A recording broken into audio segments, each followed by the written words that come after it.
Dewan Undangan Negeri Sabah akan bersidang 4 hari mulai Isnin depan dengan beberapa kelonggaran diberikan sejajar fasa peralihan ke endemik COVID-19. Speaker DUN Sabah Datuk Kazim M. Yahya berkata, antara kelonggaran kali ini ialah kebenaran dibuka kepada pemerhati untuk mengikuti persidangan secara fizikal.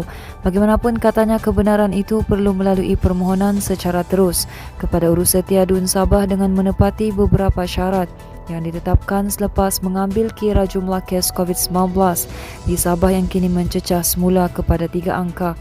Beliau berkata jumlah serta kehadiran pemerhati adalah secara bergilir mengikut tempoh masa yang ditentukan. Kazim menjelaskan selain mewajibkan penggunaan pelitup muka sepanjang masa, semua petugas dan pemerhati turut diwajibkan menjalani ujian saringan menggunakan kit ujian pantas antigen menggunakan sampel air liur.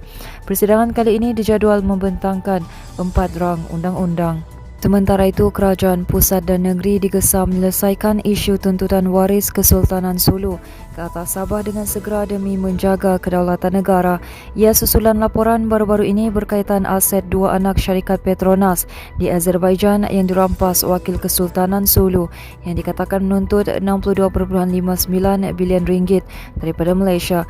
Timbalan Presiden Parti Harapan Rakyat Sabah, Rina Jainal berkata, kerajaan perlu membuat siasatan lanjut mengikut perundangan sedia ada bagi memastikan isu itu diselesaikan sepenuhnya.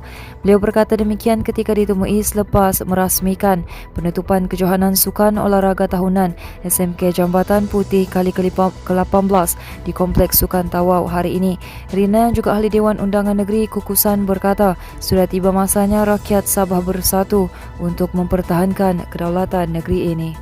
Berita seterusnya, Jabatan Kesihatan Negeri Sabah JKNS mengumpul sebanyak 43 sampel pelbagai jenis sayuran tanah tinggi di Kundasang bagi mengesan kandungan racun dalam setiap tanaman terbabit. Pengarahnya Datuk Dr. Ros Nanimudin berkata, operasi besar-besaran yang dinamakan Ops Caras Hijau itu dilaksanakan dengan kerjasama Pejabat Kesihatan Kawasan Tuaran dan Pejabat Kesihatan Daerah Ranau membabitkan seramai 30 anggota pada 5 Julai lalu. Katanya sampel sayuran yang diambil termasuk cili merah, lada benggala, tomato, daun salad dan daun sup yang dijual di 16 premis pemborong dan 19 premis peruncitan sayuran di Kundasang.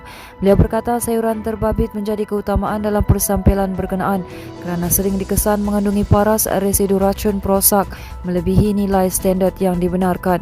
Katanya operasi itu melibatkan penguatkuasaan dan pematuhan perundangan di bawah Akta Makanan 1983 dan Peraturan-Peraturan Makanan 1985.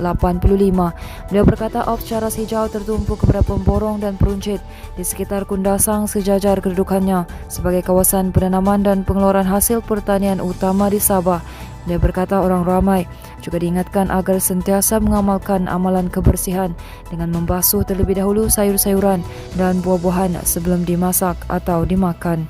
Manakala platform e-dagang Shopee baru-baru ini telah melancarkan Shopee Food di Sabah sebagai salah sebuah lagi syarikat yang memberikan perkhidmatan menghantar makanan dari kedai terus ke hadapan pintu rumah pelanggan.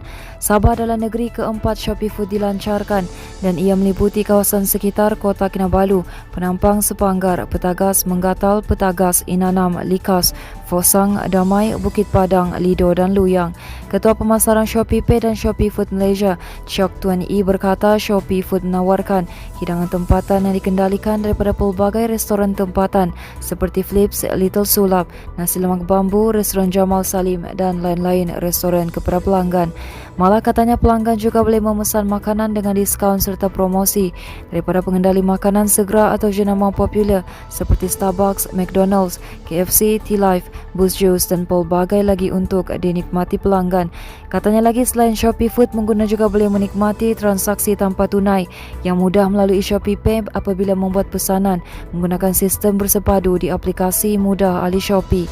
Terdahulu sempena pelancaran itu, pengguna di Kota Kinabalu boleh menikmati rebat istimewa hingga 28 Julai 2022, voucher penghantaran percuma sepanjang hari dan tawaran super deals harian hingga 50%. Selain promosi eksklusif untuk warga Kota Kinabalu, pengguna Shopee Food juga berpeluang memenangi percutian eksklusif ke Kuala Lumpur, Pulau Pinang, Pulau Mantanani dan voucher Shopee Food bernilai hingga RM10,000 apabila mereka menyertai peraduan pesan dan menang yang berlangsung dari 14 hingga 31 Julai ini. Seterusnya, operasi pencarian adik Jude Angel Jeremy 18 bulan yang hilang di Kampung Seliwangan Baru, Batu 66 Beaufort sejak Sabtu lalu akan ditamatkan bermula petang ini. Pegawai Operasi Jabatan Bomba dan Penyelamat Malaysia Beaufort, Muhammad Hasbullah Nenggok berkata perkara berkenaan sudah dibincangkan antara pasukan operasi bomba dan pihak polis. Bagaimanapun katanya, walaupun operasi dihentikan, namun pihaknya akan terus bekerjasama rapat dengan keluarga mangsa dan penduduk kampung. Menurutnya, pihaknya juga akan mengerahkan anggota bomba mengambil maklumat terkini daripada keluarga mangsa setiap hari. Sementara itu, Muhammad Hasbullah berkata operasi pencarian hari ini dijalankan dengan kekuatan 25 anggota bomba dan pegawai JBPM, polis, rela dan APM. Selain itu, katanya operasi turut dibantu seramai 30 penduduk kampung yang menjalankan pencarian di kawasan sungai berhampiran. Dalam kejadian Sabtu lalu, adik Jude Angel yang dijaga neneknya dilaporkan hilang selepas dipercayai keluar dari rumah keluarga terbabit seorang diri.